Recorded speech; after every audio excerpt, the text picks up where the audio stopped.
Hello दोस्तों, कैसे हैं आप लोग। स्वागत है आपका मेरी नई वीडियो में। बैंकिंग सेक्टर में आपको एटीएम की लाइन में बहुत सारे चेंजेस मिल जाएंगे। अगर आप एटीएम यूज कर रहे हो तो वहां पे आपको बहुत सारे चेंजेस मिल जाएंगे। अब आपको एटीएम यूज करने पर भी टैक्स देना पड़ सकता है। उसके साथ में बहुत सारी बैंकें ऐसी हैं जो कि आज से बंद हो जाएंगी, बहुत सारी जगहों पे मर्ज हो जाएंगी। इन सब चीजों के बारे में पूरी अपडेट आज मैं आपको देने वाला हूं। आखिर तक इस वीडियो को देखिएगा। और अगर आप एटीएम से विड्रॉल करते हो तो आपके लिए वीडियो बहुत ज्यादा जरूरी हो सकती है, क्योंकि एटीएम विड्रॉल पे अब आपको एक्स्ट्रा चार्जेस देने को पड़ सकते हैं। एटीएम के विड्रॉल पे अब आरबीआई के द्वारा टैक्सेशन की भी जो प्रावधान है वो चालू कर दिया गया है। तो चलिए वीडियो स्टार्ट करता हूं मैं और आपको कंप्लीट डिटेल बताता हूं कि 1 मई से यानी आज से कौन कौन से चेंजेस ऐसे होने वाले हैं जो कि एटीएम लाइन में होने वाले हैं, जिसमें आपको बहुत ज्यादा ध्यान रखने की जरूरत है, वरना आप नुकसान उठा सकते हो। नमस्कार दोस्तों, मेरा नाम है अनूप, आप देख रहे हैं take and trends.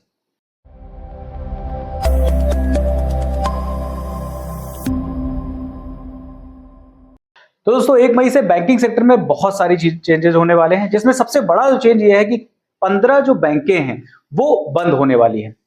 National level पे 15 ग्रामीण बैंकों को गवर्नमेंट बंद कर देगी आज से, और उन 15 ग्रामीण बैंकों की जगह पे कुछ बैंकें ऐसी हैं जो कि एग्जिस्टिंग चल रही हैं, उन्हीं में मर्ज कर दिया जाएगा उन सारी बैंकों को।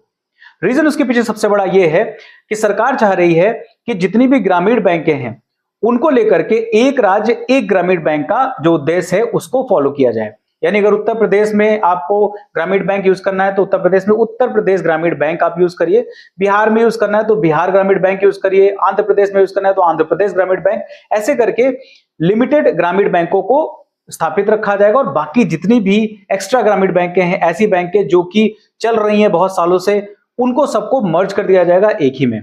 इस पर मैंने प्रॉपर वीडियो बनाई कि कौन कौन सी बैंकें बंद कर दी जाएगी और मर्ज करके किस बैंक में उनको सम्मिलित कर दिया जाएगा। इस पर मैंने प्रॉपर वीडियो बनाई हुई है, वो आप वीडियो आई बटन में जाकर के देख सकते हो, या फिर मैं एंड स्क्रीन में आपको वहां पे लिंक दे दूंगा, वहां से जाकर के आप उस वीडियो को देख लीजिएगा। आपको कंप्लीट जानकारी हो जाएगी कि कौन कौन सी बैंकें ऐसी ग्रामीण हैं जो कि बंद हो जाएंगी आज से, और वो किन किन बैंकों में मर्ज हो जाएंगी, ताकि अगर आपका अकाउंट उन बैंकों में हो तो आप जाकर के सारी डिटेल्स उन बैंकों में जाके पता जरूर कर लीजिए।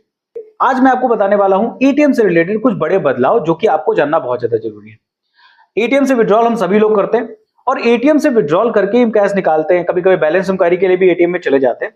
तो आरबीआई ने कुछ गाइडलाइंस बदली हैं, कुछ परिवर्तन किया है, जिसमें 1 मई से ये चीजें लागू हो जाएंगी। अगर आप जो लिमिट है फ्री ट्रांजैक्शन की उससे ज्यादा अगर आप यूज करते हो तो अब आपको एक्स्ट्रा चार्जेस देने पड़ सकते हैं, जिसमें आप अगर लिमिट से ज्यादा यूज करोगे तो आपको 2 रुपए एक्स्ट्रा चार्ज देना पड़ेगा पर ट्रांजैक्शन। पहली बात तो ये। दूसरी चीज, अगर आप किसी अदर बैंक से पैसे निकाल रहे हो, कैश विड्रॉल कर रहे हो, तो आपको 19 रुपए चार्ज देना पड़ेगा वहां पे पर ट्रांजैक्शन।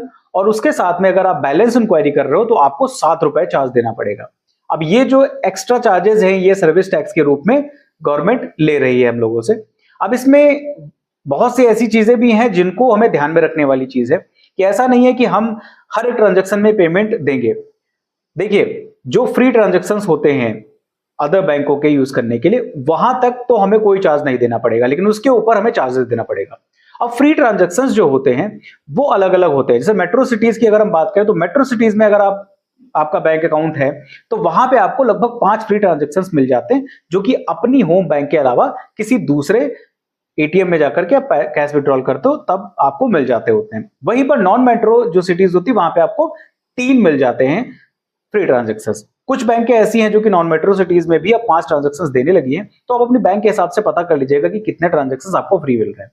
अगर वो ट्रांजैक्शंस आपके कंप्लीट हो जाते हैं, उसके बाद अगर आप किसी अदर बैंक में एटीएम में जाकर के कैश विड्रॉल करते हो या फिर बैलेंस इंक्वायरी करते हो या और भी कोई सर्विस आप वहां पे यूज कर रहे हो, तो आपको उसके लिए चार्जेस देना पड़ेगा, जो कि मैंने आपको ऊपर बता दिया है। अब ये जो चार्जेस पड़ने वाले हैं, इससे बचाव कैसे हो सकता है? इससे बचाव उस तरीके से हो सकता है कि आप कोशिश करिए कि आप ज्यादातर अपनी ही बैंक के एटीएम से पैसे निकालिए। ज्यादातर हमारी जो बैंकें होती हैं वो हमारे घर के करीब ही होती है, तो अपनी होम बैंक के एटीएम से पैसे निकालिए, वहां पे आपको एक्स्ट्रा चार्जेस नहीं देने पड़ेंगे। दूसरी एक चीज और है कि आप यूपीआई ट्रांजैक्शन का यूज करिए, ताकि यूपीआई के द्वारा पैसे ट्रांसफर करके आप अगर कोई भी चीज परचेज कर रहे हो तो कैश ना दे करके आप वहां पे यूपीआई के द्वारा पेमेंट कर सकते हो। या फिर जहां पर भी आप कोई भी चीज परचेज करने जा रहे हो, ज्यादातर हम मार्केटिंग करने जाते हैं तो फिर हम पैसे इसलिए निकाल के ले जाते हैं, तो अगर आप कोई चीज परचेज करने जा रहे हो तो वहां पे आप कैश के बजाय आप एटीएम के द्वारा ट्रांजैक्शन करिए वहां पे, ताकि आपका जो ये जो एक्स्ट्रा चार्जेस इधर कटने वाले हैं वो वहां पे बच जाए। अब ये चेंजेस हो चुके हैं और आज से अप्लाई भी हो जाएंगे। तो आप ध्यान रखिएगा कि अगर महीने में 5 या फिर 3 जितना भी आपकी बैंक आपको फ्री ट्रांजेक्शन दे रही है, उसके बाद अगर आप निकाल रहे हो तो आपको एक्स्ट्रा चार्जेस देने पड़ सकते हैं।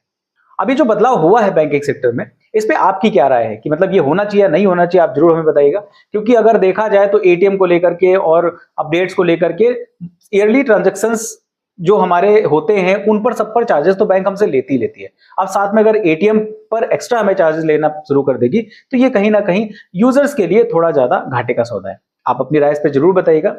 अगर आपको वीडियो पसंद आई है तो लाइक कर दीजिएगा और अपने दोस्तों तक भी शेयर कर दीजिए ताकि उनको भी इस नए अपडेट के बारे में पता जरूर चल जाए, ताकि वो अगर एटीएम में पैसे निकालने जाए तो उनके पैसे एक्स्ट्रा कटे ना। और अगर आप मेरे चैनल पर नए हो तो मेरे चैनल को सब्सक्राइब जरूर कर लीजिएगा, क्योंकि इस तरीके की बेहतरीन वीडियोस मैं आपके लिए लेके आता रहता हूं और आगे भी लाता रहूंगा। फिलहाल के लिए इस वीडियो में इतना ही, मिलते हैं किसी दूसरी वीडियो में किसी अच्छे से टेक और ट्रेंडिंग टॉपिक के साथ। तब तक के लिए नमस्कार।